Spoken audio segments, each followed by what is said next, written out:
જો ભાઈ વરસાદે કપાની પથારી ફેરવી છે. આજે સખત 3 દિવસ વરસાદ પડવાથી કપાસ ઊંઘવા માંડી ગયો છે. જ્યાં જુઓ ત્યાં પાણી. આજે 28 ઓગસ્ટ 2024. જો કપાસનો માલ ખરી ગયો છે વરસાદના લીધે. નકરો ફાલ ખરેલો છે. જોઈ લો, કપાસના છોડ ઊંઘવા મળી ગયા છે અને માલ ખરે છે. જોઈ લો, જ્યાં જો અહીંયા તને ફાલ ખરેલો જ છે. જો બધે જ પ્રશ્ન છે. કપાસની પરિસ્થિતિ સાવ નબળી અત્યારે કપાસની. હવે વરસાદ થશે તો આ કપાસ જશે. જો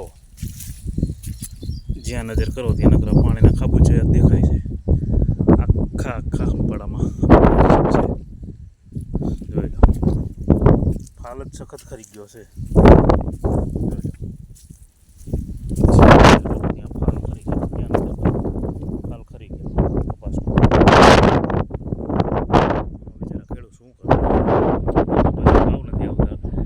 અને એક વાર ભગવાન ઉપર પ્રોપ કરે છે.